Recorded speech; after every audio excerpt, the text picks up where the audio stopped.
여러분 안녕하세요. 수요일 2시 라이브 시작하겠습니다. 오늘도 특별한 라이브 준비했는데요. 진성림 원장님과 함께 아주 흔히 겪고 있는 증상 중에 하나인데 네. 가래에 대해서 배워보려고 합니다.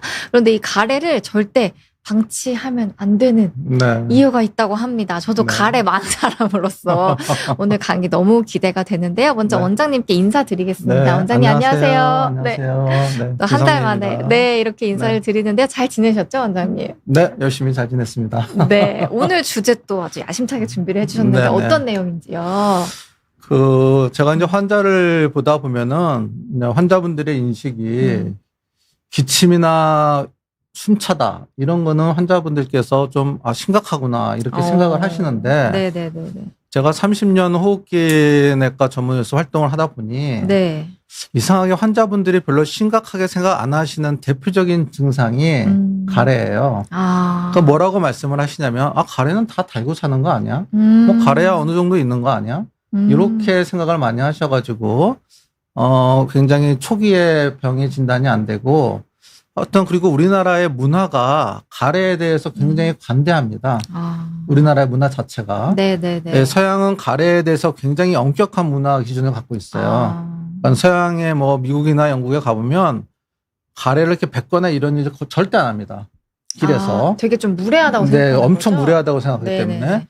근데 우리나라는 뭐 길에서 칵칵 뱉고 막 이런 것들을 많이 하거든요. 네, 맞아요. 그러니까 우리나라가 이제 그런 거에 대해서 좀 이렇게 여유로운 관대한 이런 문화를 갖고 있다 보니 가래는 그냥 갖고 있는 거 아닌가 이렇게 생각을 하시거든요. 그래서 제가 오늘 여러분에게 준비한 제목은 자, 여기 보죠. 가래에 숨겨진 치명적 진실이라는 제가 제목을 갖고 왔습니다. 자, 가래에 숨겨진 진실 뭐 하면은 가래에 뭔가 있나 보다 이렇게 생각할 수 있겠는데요. 이 앞에 치명적이 있습니다. 치명적. 치명적이라는 얘기는 우리가 무시하거나 늦게 발견을 했을 때는 우리 몸에 굉장히 악 영향을 끼친다는 얘기거든요. 그래서 이제 대주제는 가래를 방치하면 안 되는 치명적 이유가 7가지가 있다 해서 오늘 또 우리 비욘디 구독자 여러분들에게 제가 또 이런 좋은 정보를 좀 알려드리고자 이게 또 이 비욘디의 또 보물이신 정진희 PD님과 함께 네, 자리에 지금 앉았습니다. 네. 그러니까요. 근데 벌써부터 많은 분들이 댓글을 주시는데 네. 날씨가 이제 더웠다가 갑자기 맞아요. 가을 날씨가 되면서 가래가 자꾸 생긴다. 네, 맞습니다. 이렇게 이야기하시는 분들 많으시네요. 네. 계절적으로 네. 또 올해 굉장히 여름이 많이 더웠잖아요. 네.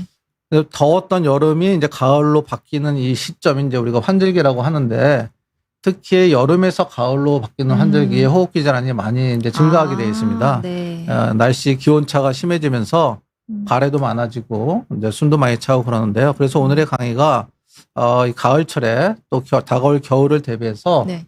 호흡기 환자들뿐만 아니라 여러분들의 그 호흡기 건강을 지키는 그런 아주 좋은 꿀팁이 되고 또 오늘 제가 여러분들에게 아주 최신 의료지견도 제가 소개해 드리니까 네. 야, 요즘에 가래로 이런 것도 해? 뭐 이런 지식도 얻어가시길 바랍니다. 네. 한번 배워보겠습니다. 네. 일단 여러분 그 가래의 성분이 도대체 뭘까요? 우리가 가래 하면 뭐 흰 가래도 있고 노란 가래도 있고 뭐 초록색 가래 있고 여러 가지 뭐 빨간색 객혈도 있고 이런데요.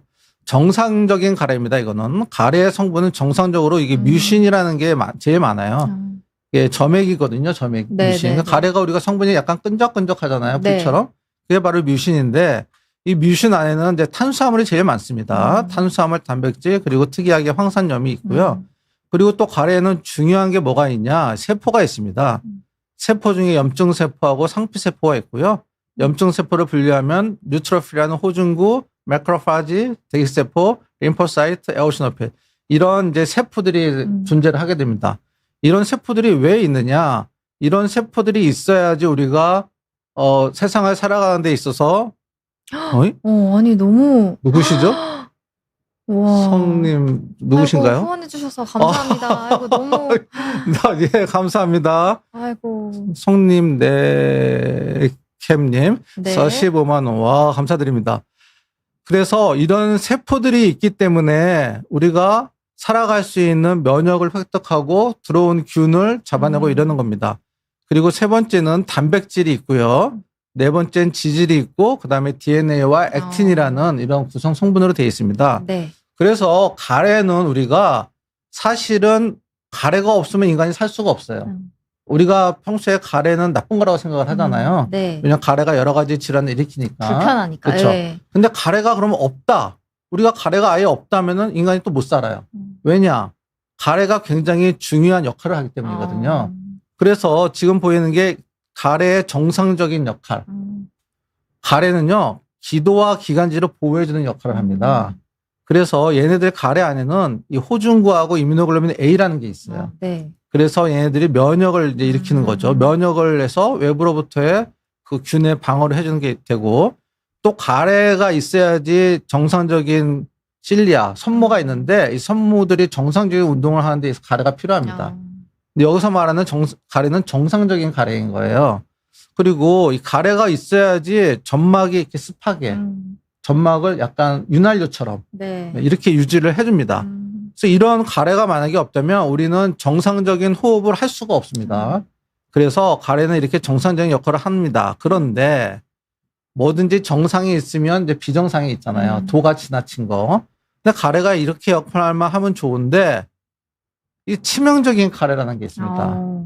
네. 가래가 너무 많이 생성되는 거예요. 가래가 너무 많아지면 어떤 일이 생기느냐? 바로 만성 기관지염.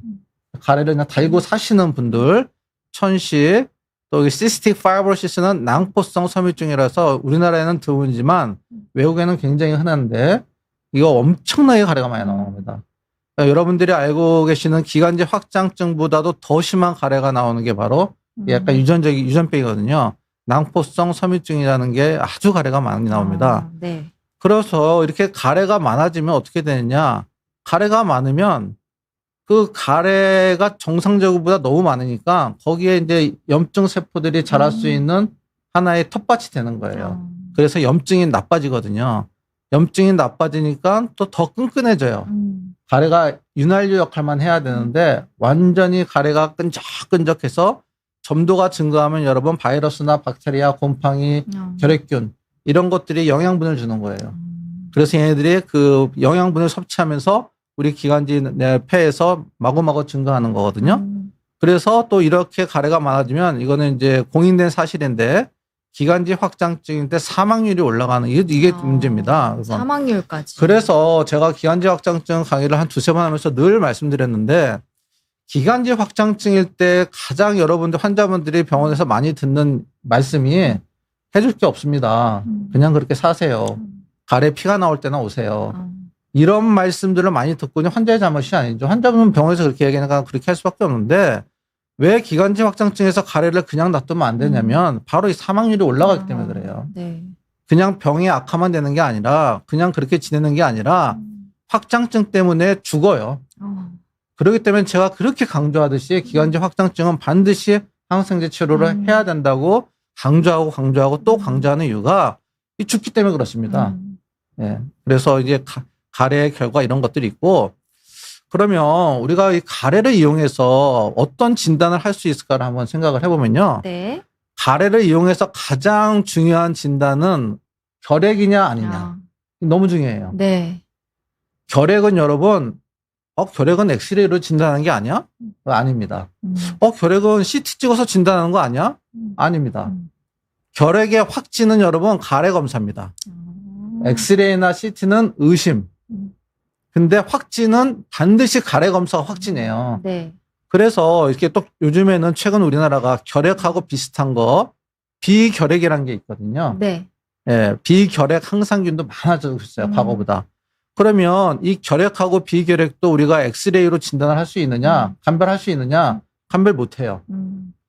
근데 결핵과 비결핵은 예후도 틀리고 약제도 틀리고 치료하는 기간도 틀리고 네. 이 두 개가 완전히 다른 병인데 이거를 영상으로 감별이 안 된다는 겁니다. 그럼 가래 검사가 너무나 중요한 거죠. 그래서 우리가 가래를 이용한 진단법 할 때 가장 먼저 생각해야 되는 거는 이게 결핵이냐, 결핵이 아닌 결핵 사촌이냐 이런 것들. 두 번째 중요한 게 있죠. 세균이 굉장히 많잖아요. 세균도 100가지가 넘어요. 그럼 이 세균의 정확한 원인을 찾는데 엑스레이로 몰라요. 환자분들이 정말 오해하시는 게 나 CT 찍었어요. CT 찍으면 다 된 거 아니에요. 왜 가래 검사를 해야 돼요? 가래 검사로, CT로 원인 균을 알 수가 없어요. 그래서 가래 검사가 이렇게 중요한 겁니다. 또 세 번째는 또 기관지 확장증 원인가요? 기관지 확장증의 원인균도 CT로 알 수 있는 게 아니에요. 네. 다 가래 검사입니다. 만성 기관지염도 가래가 있어야 되고요. 이게 5번이 5번째가 이제 최신 의료인데 네. 이제는 조기폐암 진단하는 데 있어서 가래로 조기폐암까지 해보자 하는 연구가 지금 와. 아주 활발히 진행되고 있습니다. 이거는 아주 획기적인 거예요. 왜냐면요. 70년대, 80년대에 우리가 폐암 환자가 많으니까 이것도 물론 이제 미국에서 연구한 건데 아니 엑스레이 찍고 가래 검사 뱉어서 가래에서 암세포를 보는 암세포진 검사가 있거든요. 그 두 개로 검사하면 폐암 환자를 좀 일찍 발견할 수 있지 않을까 해서 거의 10년 동안 연구를 했어요. 근데 결론은 실패. 그 당시는. 그거는 그냥 암세포진 검사고요. 그 지금 과학자들이 연구하고 있는 게 그냥 암세포진 검사 말고 우리가 이제 분자생물학이 많이 발전했으니까 특수한 마커를 이용해서 가래에서도 분명히 이게 암세포를 잘 발견할 수 있는 방법이 있지 않을까 해서 지금은 가래로도 조기폐암 진단을 하고 연구를 하고 있습니다.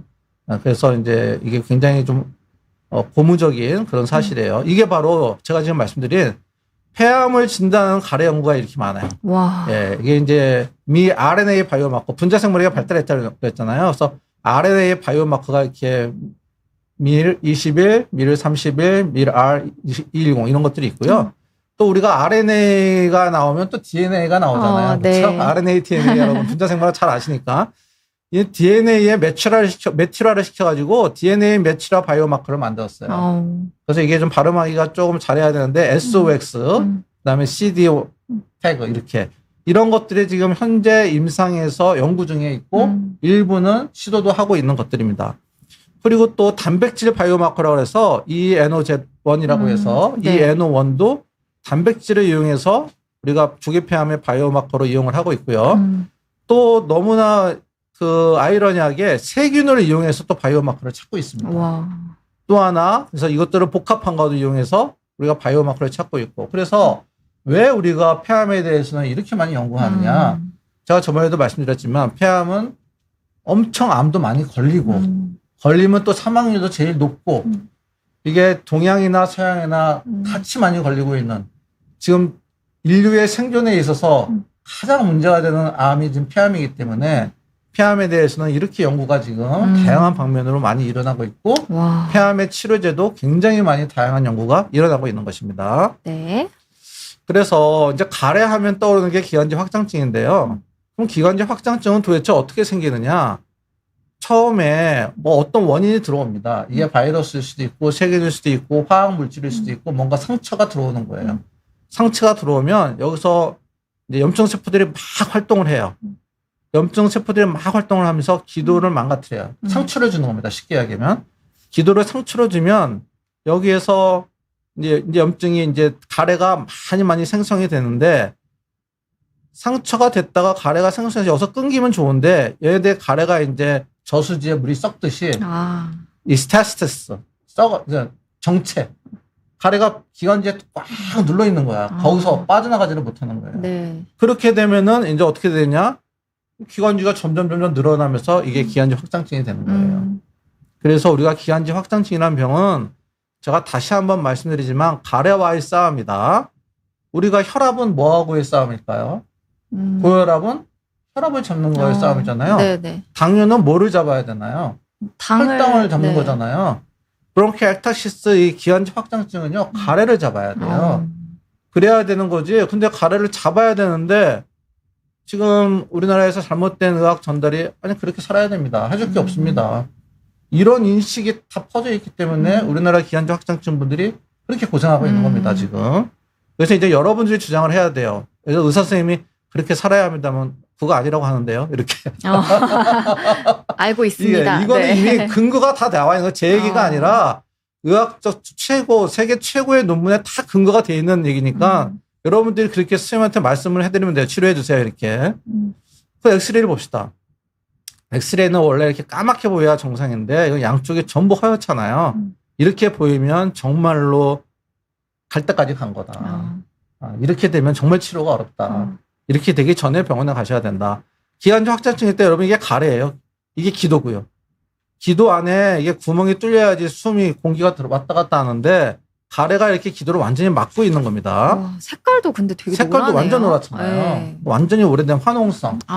고름처럼 돼 있는. 그러니까 이거는 그냥 가래가 아니라 이미 압세스처럼 고름을 형성한 거예요. 여기다가 제가 여러 번 말씀드렸지만 항생제를 백날 먹어도 이거 안 없어져요.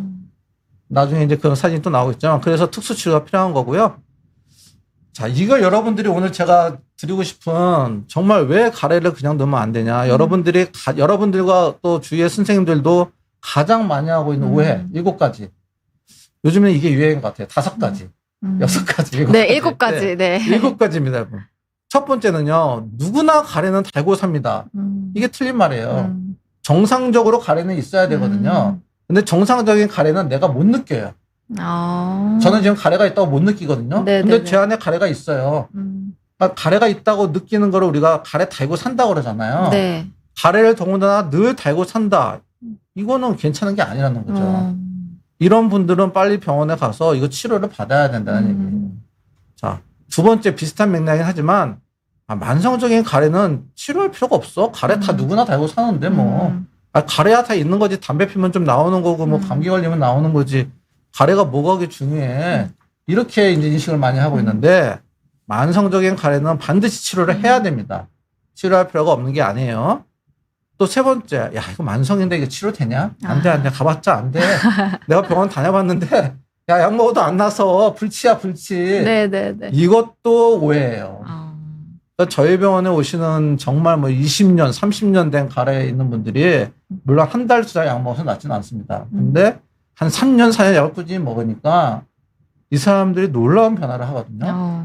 그렇게 해서 20년, 30년 동안 가래 나왔던 분들이 가래가 나오긴 하지만 엄청 줄어요. 그러니까 이분들은 그냥 전도사가 되는 거죠. 동네에 다니면서 지하철 다니면서 가래에 있으면 빨리 진성이 먼저 가보라 이렇게 하는 거예요. 그러니까 불치병이 절대 아니라는 겁니다. 완치가 안 된다는 거하고 불치하고는 완전히 다른 거예요, 여러분. 고혈압이 완치가 되나요, 여러분? 고혈압 완치 안 돼요. 약을 먹어서 조절하는 거잖아요. 당뇨병이 완치가 되나요? 조절하는 거죠. 당뇨도 완치가 안 돼요. 조절하는 거예요. 근데 유독 호흡기 질환에는 사람들이 불치병이다. 이렇게 오해를 엄청 많이 하고 있는 겁니다. 예전에는 천식도 불치병이다. 이렇게 생각을 했었어요. 요즘에 천식을 불치병을 얘기하는 의사도 없고 환자도 없어요. 천식은 완전히 조절되는 병이거든요. 네. 그래서 이런 만성적인 가래도 불치병이 아니라 고혈압이나 당뇨처럼 조절해야 된다라는 거를 여러분들이 꼭 기억을 하셔야 되고요. 자, 만성적인 가래가 왜 치료가 필요하냐면 이 호흡기에 문제가 안 됩니다. 이게 잘못된 상식이에요. 만성적인 가래는 호흡기에 굉장히 큰 문제를 일으키고요. 젊었을 때는 그래도 좀 괜찮은데 60이 넘어가면 문제가 슬슬 생기기 시작합니다. 근데 여러분 우리나라에서 지금 노인 인구가 2030년부터는 60세 이상의 인구 분포가 무려 40%예요. 40%요? 네, 60세 이상이에요. 그러니까 우리나라는 노인 인구 엄청 이제 많이 노령화되고 늘어나잖아요. 전 인구의 40%가 가래로 고생하는데 이거를 치료를 안 한다면 이건 굉장히 큰 국가적 재앙이 되는 겁니다. 그러니까 호흡기에 문제가 되는 겁니다. 네. 자, 5번째는요. 에이, 가래는 그거 색깔 있거나 색깔 없거나 별 문제가 없어. 그냥 가래는 괜찮아. 큰일 납니다. 그냥 가래도 치료를 받아야 되는데 색깔이 있다. 잘못된 거죠. 네, 완전 잘못된 거죠. 그냥 잘못된 게 아니라 뭐 색깔이 밤색이다. 색깔이 초록색이다. 근데 가래가 별로 못 느끼신 분들은 아니, 가래가 어떻게 초록색으로 나오지? 이렇게 생각하시는 분이 많아요. 아니, 가래가 어떻게 노란색까지는 생각을 하시는데 네네. 연두색으로 나온다고 가래가? 진짜 상상을 못 하거든요. 근데 여러분 진짜 초록색으로 나옵니다. 연두색으로 나와요. 정말 요렇게 연두색 요런 색으로 나옵니다. 요런 색으로. 그래서 색깔이 있는 가래는 진짜 지나가면 안 된다. 자, 그러면 또 환자분들 그 큰 오해 중에 하나가 난 기침이 없잖아. 나 가래만 나와. 가래만 있다. 기침도 없어. 숨도 안 차. 가슴도 안 아파. 가래만 있는데? 이건 문제가 아니잖아. 가래만 있는데 뭘 병원을 다니고 뭐 병원에 가라고 그래. 이렇게 하시는 분들이 있는데 아무 기침도 없고 숨도 안 차고 가래만 나온다. 이것도 문제예요. 네, 그러니까 여러분 가래가 예를 들어서 뭐 2주 나왔다 이거는 문제가 아닙니다. 제가 말하는 거는 다 2달, 3달, 1년 이거는 기침이 없으나 그래도 가래가 나오는 문제가 된다. 정말 중요한 내용입니다. 뭐 7번째는 사람들이 다 알고 있는 내용이에요. 아이고 전민규님 감사합니다. 네.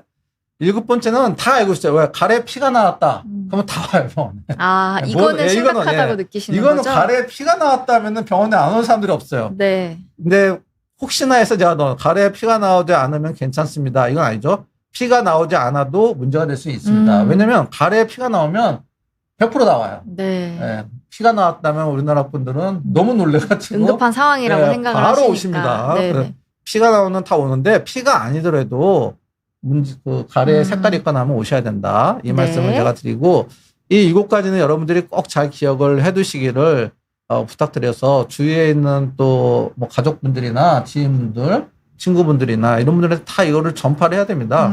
우리가 알아야 대응을 하는 거예요. 그게 아는 것이 힘이다라고 얘기하잖아요. 근데 이런 것들은 정말 여러분들이 호흡기 건강을 지키는 데 있어서 다 오해거든요, 이게. 그러니까 오해니까 제대로 알고 계시기를 부탁드립니다. 자, 그러면 가래를 윤성님 원장님이 치료해야 된다고 저렇게 주장을 하는데, 그럼 가래를 어떻게 치료하느냐? 6가지 방법이 있습니다. 크게. 네. 첫 번째 간단한 방법은 생활 습관을 통해서. 그냥 이거는 뭐 돈도 안 들어가는 거잖아요. 네. 약값도 안 들어가고, 병원에 안 가도 되고. 네. 생활 습관을 통해서 하는 방법이 있고, 두 번째도 이게 간단하죠. 호흡기 재활요법이라고 해서 이것도 뭐 크게 돈 들어가는 게 아니고 내 자신이 할 수 있는 거예요. 근데 세 번째부터는 병원을 가야죠. 먹는 약을 먹어야 되고 또 좀 심하면 주사제를 맞아야 되고. 네, 이원희님 감사합니다. 네, 이거까지 오래 잘 기억하시기 바랍니다. 그리고 이제 아직까지는 활발하게 사용을 하지 못하고 있지만 임상 개발 중인 이제 신약들이 쭉 나올 거니까 이게 나오게 되면 지금 가래로 고생을 많이 하시는 분들이 계신데 또 많은 도움을 줄 수 있을 겁니다. 네. 그리고 이제 가장 마지막으로 이제 사용할 수 있는 방법이 기관지 내시경 검사를 해가지고 기도 세척을 하는 거예요. 예, 그건 제가 사진을 또 보여드리고 저희 병원에서 지금 가장 많이 하고 있는 정말 심한 분들, 뭐 약으로도 안 되고 주사를 맞아도 안 되고 그러신 분들은 이거를 이제 같이 해야 됩니다. 이거 하나로 끝나는 게 아니라 약도 쓰고 주사제도 쓰고 이렇게 기관지 내시경도 하고 이러면서 이제 가래를 아주 심한 분들입니다. 치료하는 거고요. 자, 7가지 생활 습관도 여러분들 꼭 외우시기 바랍니다. 이거는 정말 여러분들, 네, 김민아님 감사합니다. 김민아님, 김다슬님 감사합니다. 네. 아이고, 네. 이미영님도 감사합니다. 아이고, 감사합니다. 네. 자, 제가 늘 말씀드리지만, 저기 나와 있죠. 금연. 근데 그 앞에 뭐라고 돼 있죠? 무조건. 무조건입니다. 노래도 있잖아요. 무조건, 네, 무조건. 근데 무조건이란 건 뭐죠, 여러분? 조건을 달지 말라는 얘기예요. 나 스트레스 받아서, 네. 나 잠깐 한 달만 필게, 나 이번 일만 해결되면은 네. 끊을게, 네. 딱 1년만 피우고 끊을게. 없어, 그런 거. 무조건 끊어야 된다, 무조건. 조건을 달지 마세요. 제가 맨날 환자들한테 조건 달지 마세요. 무조건이에요. 이게 흡연이 습관이거든요. 흡연은 질환이고, 흡연은 습관이에요. 그러니까 이거 제일 중요한 습관을 들여야 돼요, 무조건 끊으면. 실제로 여러분, 아니, 가래를 끊는, 아니, 담배를 끊는데 가래가 치료가 돼? 이거는 실제로 교과서에 나와 있는 얘기입니다. 교과서에 크로닉 브론카이티스, 만성 기관지염으로 인한 가래에서 가장 먼저 환자한테 해야 될 조치는 시험지에 딱 나오잖아요. 주관식으로. 그러면 뭐 항생제, 거담제, 이런 것은 다 땡이에요. 1번이 금연이에요. 금연. 네, 금연. 그게 1번이 제일 중요한 거예요. 아무리 항생제를 드시고 거담제를 드셔도요, 담배를 계속 피잖아요. 절대 가래 끊어지지가 않아요. 담배 연기에는 여러분 4,000가지의 독성 물질이 있습니다. 4,000가지. 그 4,000가지의 독성 물질이 기도로 들어가면서 우리 기관지에 염증을 유발하니까. 아유, 감사합니다. 네, 아이고, 최민영님, 살구사랑님, 우리 영희님도 주셨고, 정지혜님, 영진님, 네. 아이고, 감사합니다. 감사합니다. 네. 그러니까 금연이 제일 중요하고, 뭐 두 번째는 항상 말씀 듣는 거. 네. 김하늘님. 프리지아님, 김하늘님, 감사합니다. 아이고, 감사드립니다. 네. 또 고액을 해주셨습니다. 충분한 수분. 항상 물 많이 먹자. 그죠? 물 많이 먹자고 일맥상통하는 게 가습기. 그렇죠. 습도 유지가 중요한데 가습기는 정말 조심해야 될 게 관리를 철저히. 네, 이거 많이 강조해 주셨죠. 옛날에 가습기 살균 사건도 있었잖아요. 가습기와 공기청정기 두 개 중에서 하나만 선택하라고 하면 저는 공기청정기예요. 근데 가습기도 관리를 잘하면 가래에는 굉장히 좋다. 예, 그렇게 제가 강조를 드리고 다 일맥상통합니다. 따뜻한 음료. 윤종호님 감사합니다. 네. 윤종호님 30년 만에 금연했대요. 와. 대단하십니다. 축하드립니다, 윤종호님. 이제 가래와 이별입니다, 윤종호님. 축하합니다. 먼지 많은 곳 가지 않기, 요리할 때 환기 잘하기. 이런 것들이 가래에 굉장히 중요한 생활 습관이라고 할 수가 있겠습니다. 자, 이 재활요법 중에서 제가 한 2년 전에 강의했던 건데, 기관지 확장증에서 호흡 조절을 하는 거예요, 가래에.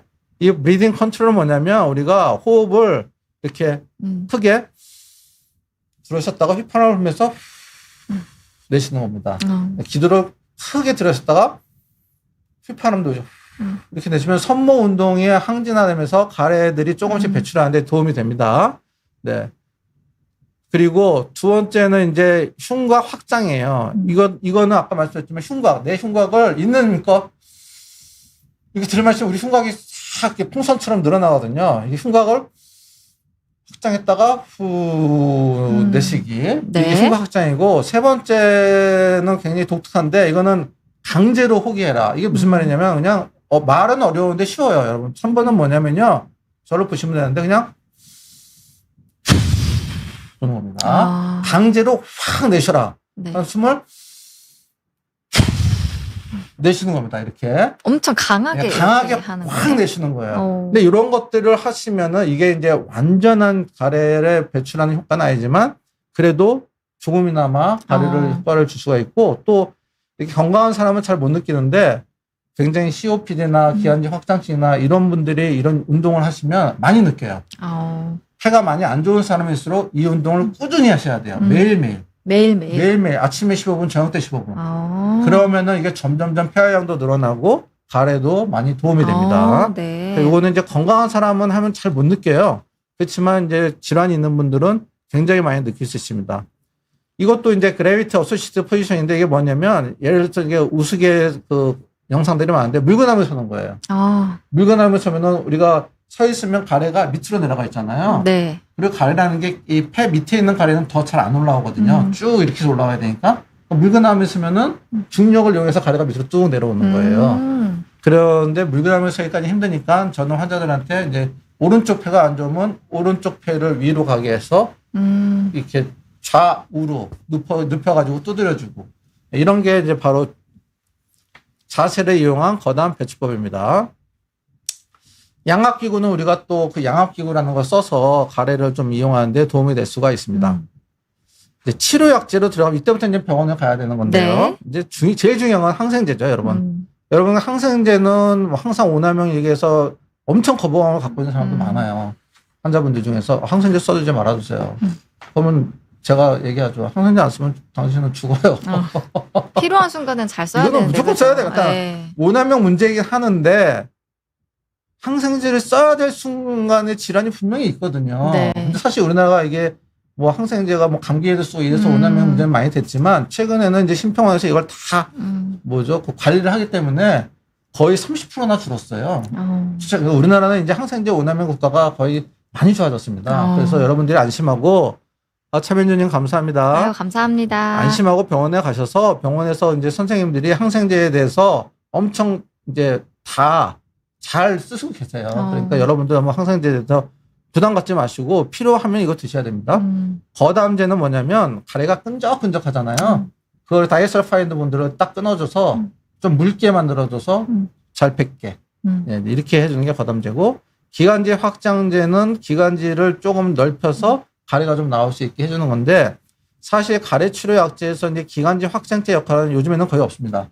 이게 부작용만 많고 가슴이 막 두근두근하고 막 손이 막 떨리고 이러거든요. 이거는 항생제하고 거담제 이 두 가지 병용으로 해가지고 가래를 치료하는 이제 약으로 쓰게 됩니다. 아까 말씀드린 이제 신약이 있어요. 신약. 이제 가래에도 제가 저번에 그 폐암에 대해서 신약 말씀드렸잖아요. 네. 암에 대한 신약은 지금 무지무지 많이 나오고 있는데 송원장님 감사드립니다. 감사합니다. 저도 이거를 공부하면서 놀랐던 게 저도 이걸 이번에 처음 알았거든요. 공부하면서. 왜냐면은 가래에 대한 약은 제약회사 입장에서는 큰 돈을 벌 수가 없기 때문에 네. 투자를 안 합니다. 항암제는 제약회사 입장에서 돈을 엄청나게 많이 벌 수 있으니까 투자도 많이 하고 연구도 많이 해요. 그래서 항암제들은 계속 많이 나오는데 가래는 약값도 비싸지 않고 하니까 제약회사 입장에서 볼 때는 이거는 우리가 손에다 해서 안 하는데 그래도 너무 다행인 게 이렇게 신약들이 많이 개발되고 있더라고요. 그래서 아까 우리가 염증일 때 중요한 게 중성구라고 말씀을 드렸는데 중성구만 표적으로 하는 약이 이제 DPP-1이라는 억제제가 지금 이제 아주 곧 출시가 될 정도로 많이 개발이 많이 돼 있고요. 또 항염증 치료로서 CXCR2 여러분 이제 어려운 게 이게 약이 개발이 완전히 돼야지 이름이 붙어요. 연구 중일 때는 전부 이런 식으로 영어로 약자로 붙기 때문에 여러분들이 뭐 이것까지는 알 필요가 없죠. 그 다음에 청소, 우리가 점액 청소하는데 도움을 주는 게 ENAC의 억제제라는 약이 좀 개발 중에 있고요. 또 면역을 조절해 주는 거는 MPK라는 활성화제가 있고요. 생물학적 제제, 이거는 항암제에서 많이 쓰이는 거거든요. 면역 주사제로. 네. 생물학적 제제 이테페킨맙도 가래에 초점을 둬서 지금 개발이 되고 있고 제가 2년 전에 항생제 강의할 때 박테리오파지라는 항생제가 독특한 항생제라고 말씀드렸어요. 네네. 스스로 박테리아를 잡아먹는 천적 같은 거. 그러니까 얘도 지금 굉장히 연구가 많이 되고 있습니다. 그래서 여러분 지금 확장증으로 고생하시는 분들은 너무 고생을 많이 하시는데 COPD하고 조금만 기다리시면 또 이런 좋은 약들이 나와서 여러분들의 가래를 좀 완전히 해결은 못하겠지만 많은 도움을 줄 수 있는 그런 신약들이 지금 여러 가지 개발 중에 있습니다. 그래서 제가 다시 한번 강조하지만 이건 제 얘기가 아니고 그냥 그냥 학술지가 아니라 세계 최고 학술지에서는 가래 무조건 치료해야 된다. 그냥 그렇게 살면 안 된다. 저보다 훨씬 똑똑하고 저보다 훨씬 수많은 전문가들이 하는 얘기입니다. 이거는. 그러니까 가래는 그냥 둬서는 안 되는 거라는 걸 여러분들께 제가 다시 한번 강조를 드리고요. 이렇게 확장증 가래인 경우에는 이게 기도인데 완전히 막혔어요. 와, 얼마나 답답하시겠어요. 와. 숨을 못 쉬어요, 여러분. 그러니까 천식 때문에 숨을 못 쉬는 게 아니라 이거는 가래 때문에. 가래가 기관지를 막았잖아요. 네. 이물질이 막은 거예요. 그러니까 숨을 못 쉬죠. 이게 항생제로인데 치료가 안 됩니다. 이거는 고름 덩어리이기 때문에 고름 주머니거든요. 이렇게 뚫렸잖아요, 양쪽에다. 이게 마지막 최후의 수단인 기관지 내시경을 통해서 세척을 해서 뽑아내는 건데 뭐 말씀드리지만 아주 심한 거는 이거는 고름 덩어리 고착이다. 약으로만 안 됩니다. 이거는. 그래서 이런 경우가 근데 전국에서 저희 병원에 많이 오시니까 엄청 많아요. 사실은. 네. 숨어있는 환자분들이 난 포기하고 사시는 거예요. 그냥 그렇게 살으라고 하니까. 네. 불치병이라고 하고. 그러니까 환자는 포기하고 사는 건데 절대 그러시면 안 됩니다. 왜냐면 더 나빠지거든요. 이것도 보십시오. 이 환자분 이렇게 가잖아요. 아이고. 이게 어떻게 숨을 쉬냐고요. 이렇게 가래가 꽉 차 있는데. 근데 이런 환자 항생제 써가지고 이거 해결이 안 돼요. 네. 그럼 이런 환자 어떻게 해야 되냐. 이렇게 되잖아요. 그러니까 이게 이렇게 된 상태에서 항생제를 쓰는 거하고 감사합니다. 감사합니다. 네. 님. 이렇게 된 가래를 이렇게 만들어주고 약을 쓰는 거하고는요. 여러분 하늘과 땅 차이입니다. 우와. 여기서 여러분들이 오해되시면 안 될 게 기관지 내시경 세척술만으로 치료가 되는 게 절대 아니에요.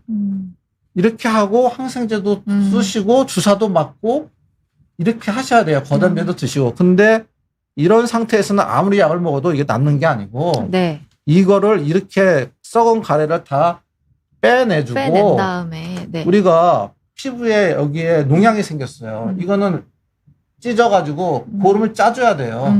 그리고 항생제를 써야 되는 겁니다.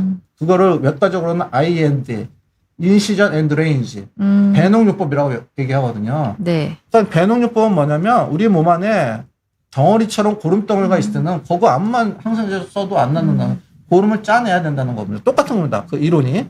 이렇게 돼 있는 거는 이렇게 만들어주고 항생제하고 주사를 써야지 환자가 좋아지는 겁니다. 자, 그래서 이거 지금 아주 사진이 보면 너무 극명하게 틀리잖아요. 이렇게 해주고 써야 된다. 이 환자도 마찬가지. 이 환자는 맨 끝에 있는 기관지입니다. 아주 작은 기관지. 거기에 가래가 다 막혀 있는데 요거를 이렇게 다 이렇게 뚫어놓고 치료를 해야지 가래가 좋아진다는 거를 이제 말씀을 드립니다. 여기 보시면요. 제가 아까 서두에 엑스레이로 모른다고 그랬죠? 가래가 2년 됐고 흡연을 했었어요. 근데 심각한 가래였어요, 이분은. 네. 가래가 그냥 뭐 엄청나게 많고 그랬는데 색깔도 있고. 근데 이분을 엑스레이 보고 정상이다. 그냥 뭐 해줄 게 없다. 이렇게 보내게 되면 어떤 일이 생기느냐. 이분의 기관지 내시경 소견이거든요. 이거 가래예요? 이건 종양입니다. 뭐... 종양. 폐암입니다. 자, 이게 이렇게 있으니까 여기에 가래가 타 있는데 기관지 내시경에서 가래를 다 벗겨봤더니 이게 이렇게 종양이 있는 거예요. 엑스레이 안 보이거든요. 그래서 제가 항상 말씀드리지만 환자분들이 그래요. 저 엑스레이 찍었어요. 이래요. 그럼 엑스레이 아무것도 안 보입니다. 그럼 엑스레이 왜 찍어요? 그래요. 그 엑스레이로는 결핵이 크거나 아니면 종양이 이따만하게 있거나 그런 건 보이는데 이렇게 기관지에 이렇게 숨어 있는 이건 안 보인다고요. 이렇게 들어가서 봐야지 보이는 거거든요. 근데 암이에요, 근데. 그래서 여러분들이 다시 한번 알려주면 엑스레이는 당연히 찍어야죠. 왜냐면 결핵이나 이런 거는 엑스레이로 의심을 할 수 있으니까. 근데 엑스레이가 내가 괜찮다고 해서 나 아무 이상 없어. 특히 담배 피시는 분들 절대 안 된다는 거를 제가 다시 한번 여러분께 강조드리고요. 이런 예는 너무나 많아요. 이게 어쩌다 있는 일이 아니라 저희 병원에서는 매일 에브리데이 10명 이상 이런 환자들이 있어요. 매일. 이 환자도 보십시오. 이 환자도 개키로 환자거든요. 개키로는 뭐냐면 가래에 피가 나왔다는 얘기예요. 개키로 환자인데 엑스레이 찍어보니까 별거 없어요. 여기 옛날에 앓은 흔적밖에 없고요. 근데 이 환자는 놀랍게도 2025년 올해 4월 14일에 대학병원에 갔어요. 이분은. 4월 달에 대학병원에 가서 대학병원에서 CT도 찍었어요. 네. 근데 CT를 찍었는데 아무것도 없다 했어요. 그냥 염증이다. 근데 환자는 피가 계속 나오니까 저희 병원을 찾아서 온 거예요. 자, 근데 이 환자분도 특이하신 분이죠. CT 찍었으면 사람은 안 오거든요. 근데 자기가 피가 계속 나니까 저희 병원에 왔습니다. 저희 병원에서 뭘 했냐? 기관지 내시경 했거든요. 빨갛게 보이잖아요. 피가 너무 많이 나서. 네. 이 빨갛게 보이는 게 뭐냐? 이 조직 검사를 했더니 이게 나오잖아요. 폐암이에요, 폐암. 폐암도 인베이시브 스퀘머스 세시아라고 해서 침습성, 네. 엄청 악성도가 높은. 근데 CT를 찍었어도 이때도 폐암이 있었던 거죠. 없었던 게 아니에요. 근데 찍어도 안 나올 수가 있어요. 네, 그게 바로 지금 말씀드리고 있는 저설량 흉부 CT의 단 하나의 맹점이에요. 저설량 흉부 CT가 100% 암을 발견하지 못해요. 조영제 흉부 CT를 찍으면 아까 이 폐암은 나옵니다. 네, 이거는 네. 조영제 흉부 CT를 찍으면. 근데 조영제 흉부 CT는 뭐가 위험이 있냐면 주사를 맞고 찍는 CT이기 때문에 방사선 피폭이 많아요. 그러니까 이거를 전 국민한테 조기 폐암으로 할 수가 없죠. 네네네. 저설량은 방사선이 적으니까 많은 환자들한테 검진 목적으로 저설량을 찍어라 이렇게 얘기하는데 제가 드리고 싶은 말씀은 CT를 찍었어도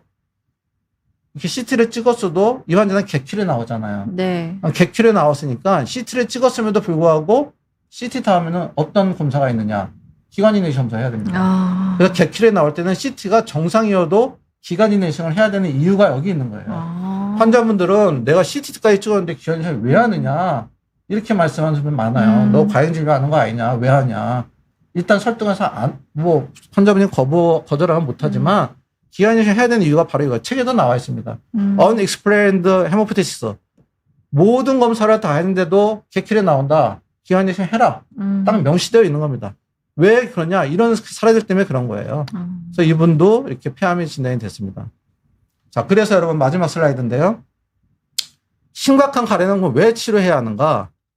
이게 가래를 그냥 놔두면 그 자리에서 그냥 그 상태로 머무는 게 아닙니다. 일단 나이를 먹잖아요. 네. 노화가 될수록 1살, 2살 먹을수록 기관지하고 폐가 더 빨리 망가집니다. 그러니까 사람들이 착각하시는 게 제가 만약에 이제 58세 환자예요. 나 지금 건강한데, 나 운동도 잘하고, 3년 지나면 그 쌓여있는 가래가 건강한 58세가 62세 되는 거, 61세와 가래가 많았던 환자가 아무 치료 안 하는데 61세가 되잖아요. 그러면 그 같은 61세가 10년이 차이가 나요. 그러니까 기관지하고 폐를 파괴하는 얘네들이. 그래서 치료해야 되고요. 그렇게 되면 어떻게 되느냐. 똑같은 61세인데 한 분은 진짜 61세면 요즘 건강하잖아요. 활동도 하고 친구도 만나고 잘 사시는데 한 분은 산소 마스크 써야 되고 이 삶의 질이 어마어마하게 떨어지고요. 또 하나 문제는 이제 결핵 같은 것 때문에 타인에 대한 감염의 문제가 있습니다. 내가 제 사랑하는 가족, 친구들한테 결핵인 경우에는 감염을 시킬 수가 있어요. 그러니까 이게 퍼블릭 이게 헬스 문제가 되죠. 이게 문제가 되면 이 사회적 경제적 부담이 엄청 큰 거예요. 이런 5가지 이유로 인해서 가래는 여러분 그냥 그렇게 두고 살아야 되는 게 아니라는 거. 아까 7가지 말씀드렸잖아요. 가래에 대한 오해. 그거를 여러분들이 반드시 기억하고 생활했으면 좋겠습니다. 네. 네, 강의는 여기까지 하고 진행하도록 하겠습니다. 네, 가래에 대해서 자세히 설명을 해주셨습니다. 뭐 네네. 우리가 뭐 생활 습관으로 노력할 수 있는 부분부터 뭐 치료제인데 뭐 신약까지 네네. 그리고 기관지 내시경까지 자세히 설명을 주셔서 왜 가래를 치료해야 하는지 그리고 가래는 어떻게 치료해야 하는지 네. 배워보는 시간이었던 것 같습니다. 시간이 얼마 안 남았는데요. 남은 시간 동안 올려주신 질문 한번 보도록 하겠습니다. 저희 그 게시판에 미리 시청자분께서 올려주신 좀 긴 질문이긴 한데 한번 네. 먼저 보겠습니다. 네, 24살이시고 코로나에 심하게 걸려서 이제 기침을 4주 동안 아주 심하게 했습니다. 네. 코로나는 완전히 나았지만 이제 목소리와 목 상태가 2개월하고 2주 동안 나빠진 상태입니다. 까끌까끌 이질감, 이물감이 있고 목소리가 확연히 좀 변하셨나 봐요. 네네. 그래서 굉장히 좀 거슬린다고. 이비인후과에 가보긴 했는데 성대에는 문제가 없고 목에도 문제가 없다고 네네. 하네요. 요거 네. 좀 어떻게 해야 될지. 저건 아주 흔한 일이죠. 코로나 바이러스 후에 후유증으로 나타나는 건데요. 그러니까 이비인후과에서 일단 성대는 확인을 하신 건데 그러면 그 후두염은 없다는 얘기거든요. 네. 그 후두 바로 아래부터가 우리가 어퍼트라키아라 해서 기도입니다. 저건 기도에 문제가 있는 거라고 볼 수 있기 때문에 많이 불편하시면 기관지 내시경으로 확인을 하셔야 됩니다. 네. 그렇군요. 대기도염이 있어요. 기도 위가 후두예요. 근데 이비인후과 선생님이 볼 수 있는 데는 후두까지입니다. 후두 바로 아래부터 이 대기도가 시작되는데 이비인후과 선생님은 이 대기도를 볼 수를 못해요. 저거는 많이 불편하시면 호흡기내과에 가셔서 대기도부터 기관지를 한번 딱 검사를 해보시는 게 좋습니다. 뭐 나이가 젊기 때문에 아주 뭐 악성 질환은 아닐 겁니다. 근데 이제 코로나 바이러스 후에 대기도염이라고 생각이 됩니다. 그렇군요. 네네. 네. 이화자님께서 또 아이고, 후원을 위원님, 주셔서 감사합니다. 감사하다는 말씀을 드립니다. 네. 그리고 질문 보겠습니다. 43세 남성분이시고요. 천식과 비염, 두드러기로 치료받고 있는데 후두염이 자주 발생해서 이비인후과에서 내시경으로 보면 가래가 자주 발생해서 그렇다. 이런 좀 소견을 들으셨나 봐요. 여러 가지 약들을 좀 드시고 있는데 가래를 좀 너무 줄이고 싶다. 가래 소리가 종종 들린다고 합니다. 지금 드시고 있는 약들은 가래를 이제 치료할 수 있는 약은 아닙니다. 네. 항히스타민제나 뭐 저런 약들은 가래하고 상관이 없는 약이기 때문에 아까 말씀드린 이제 가래가 상당히 만약에 점도가 있거나 하면 항생제 치료를 좀 하셔야 되고 가래가 뭐 그렇게 지나거나 하지 않다면 이제 거담제 치료를 같이 받아보시는 거를 추천드립니다. 네. 네. 그리고 지팡이님께서 또 길게 질문을 주셔가지고 먼저 한번 보겠습니다. 80세 된 아버지가 특별한 이유 없이 기도가 막혀서 죽음의 공포를 느끼시는 네. 게 4년 사이에 4번, 5번 정도 아이고, 되셨대요. 아이고, 특별히 목에 뭐가 걸린 것도 아니고 이제 이를 닦다가 식사를 하시는 중에 주무시다가 등등 네네. 까닭을 모르게 그러십니다. 네. 청색증까지 오셔서 하이밀레이도 하고 아이고. 등도 많이 두들기시고 하셨는데 근데 운동도 많이 하시고 가래는 없다고 하시네요. 사래가 걸리면 기침을 해야 하는데 네. 그럴 때는 기침도 못 하십니다. 연세가 많으시기 때문에 아마 그 연화장애가 좀 있을 가능성이 높습니다. 네. 연화장애가 있으면 뭐 식사할 때도 이게 음식물이나 아니면 작은 미세 물질들이 이제 기도로 흡입되는 경우가 있고요. 네. 그럴 경우에는 숨이 확 막히거든요. 네, 그래서 아버님이 연세가 많지만 저런 경우에도 일단 호흡기내과에 가셔가지고 네. 진료를 보고 치료를 받으셔야지 안 그러면 이제 연화장애로 인한 흡인성 폐렴이 생길 가능성이 아주 높습니다. 그렇군요. 네, 흡인성 폐렴은 굉장히 사망률이 높기 때문에 한번 호흡기내과에 가서 진료를 받으시는 게 좋을 것 같습니다. 네. 네. 그리고 가래가 없으면 안 된다고 하던데 맞나요? 이런 질문을 또 주셨는데요. 가래는 정상적으로 있어야 되죠. 근데 대부분의 사람이 가래가 없는 사람은 없습니다. 네. 가래가 아주 없어도 이게 그러면 거의 그 외부 물질에 대한 방어력이 없기 때문에요. 가래가 없다고 느낄 뿐이지 사실은 들어가 보면 가래는 다 있습니다. 네. 네. 김민아님 질문 한번 보겠습니다. 가래에서 좀 냄새가 심하게 나서 병원에 갔더니 역류성 식도염 때문이라고 합니다. 이게 좀 그럴 수 있는지. 역류성 식도염 때문에 입냄새는 날 수가 있습니다. 근데 가래에서 냄새가 나는 거는 역류성 식도염과는 아무런 상관이 없고요. 가래에서 냄새가 나는 거는 저거는 만성기관지염이나 급성기관지염으로 가래에 세균이 동반되어 있을 경우가 아주 많습니다. 그래서 가래에서 냄새가 난다면은 반드시 치료를 받으시는 걸 추천드립니다. 네, 네. 김진호님이 또 후원 주셔서 감사합니다. 감사하다는 네. 말씀을 또 드리겠습니다. 그리고 또 김성원님께서는 담배를 끊으면 가래가 나오지 않는 이유일 것 같은데 아까 담배랑 가래가 밀접하게 연관되어 아주 밀접하죠. 있다고. 담배에는 여러분 4,000가지의 화학물질들이 있기 때문에요. 이 연기가 들어가면 기관지 점막을 다 자극을 하거든요. 자극을 받으면 우리가 기관지에 있는 가블레셀이라는 데서 이 가래가 나올 수밖에 없어요. 왜냐하면 외부에 자극이 오니까 그 자극에 대해서 우리 몸은 대응을 하거든요. 그러니까 가래가 많이 나오는데 4,000가지의 물질이잖아요. 어마어마하게 많이 나옵니다. 그래서 담배를 끊으면 자체로 가래가 확 줄어요. 그래서 담배를 끊어야 됩니다. 담배 자체 연기에, 담배 자체가 아니라 담배 연기에 엄청나게 나쁜 화학 물질들이 많이 들어있기 때문입니다. 네. 네. 아, 그리고 아까 그 기관지 내시경 할 때 이제 종양을 발견할 수 있다 네네. 이렇게 말씀을 주셔가지고 네. 그러면 그 폐에 생기는 모든 암을 다 내시경으로 볼 수가 있나요? 아니면은 예, 좋은 질문이신데 일단 폐암으로 진단된 모든 환자는 기관 내시경을 해야 됩니다.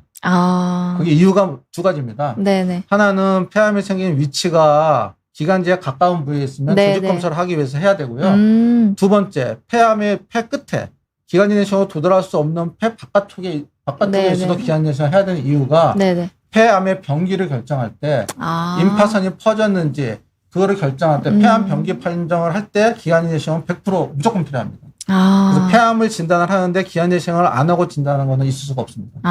네. 그렇군요. 네네. 네. 그리고 또 간접 흡연도 마찬가지로 안 좋을까요? 소망님께서 질문 주셨네요. 간접 흡연은 흡연하는 거 똑같다고 보시면 됩니다.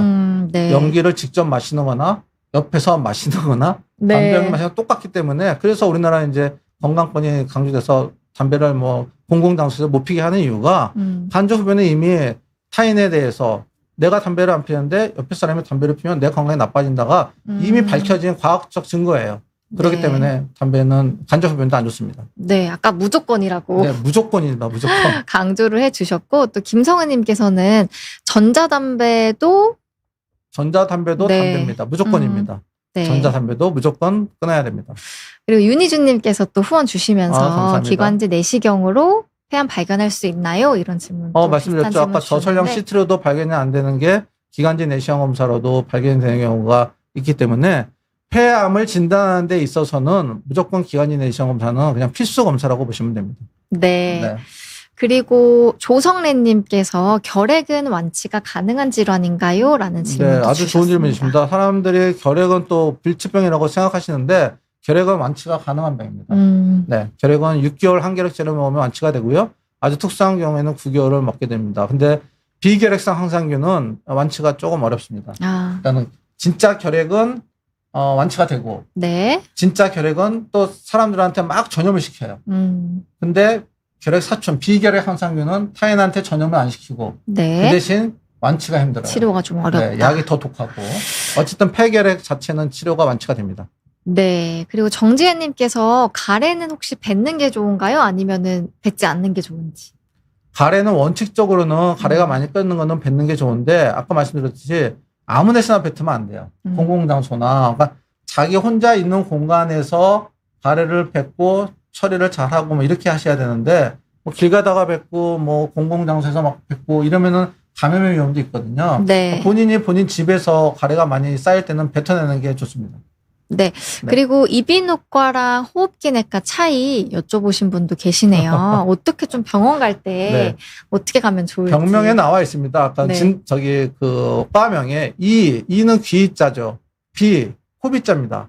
인후는 인후까지예요. 그래서 이비인후과 선생님은 귀하고 코하고 인후까지에 생기는 질환을 보시는 선생님이고 거기에 대한 약과 수술을 하시는 선생님이고요. 호흡기는 우리 코서부터 인후, 후두, 기관지, 폐, 흉막. 그러니까 좀 더 이제 광범위하고 전문적인 호흡기의 전문적인 거죠. 네, 그래서 이제 호흡기내과는 필수 의료고요. 이비인후과는 선생님은 이제 필수 의료는 아닌 거죠. 네. 질문이 조금 더 있기는 한데 벌써 네. 마무리할 시간이 됐습니다. 네. 오늘도 시간이 너무 금방 가네요, 원장님. 네. 오늘은 참 많은 분들이 좀 고민을 하면서도 네. 또 치료를 적극적으로 안 하는 네. 가래에 대해서 배워봤는데요. 네. 치명적인 가래도 있고 네. 가래는 꼭 치료해야 된다고 하니까 네. 명심해 주시기를 부탁드리면서 네. 오늘 네. 강의도 한번 마무리해 보겠습니다. 네. 오늘도 귀한 시간 내주신 원장님과 여러분께 감사의 말씀 드리겠습니다. 여러분 시청해 주셔서 감사합니다. 고맙습니다.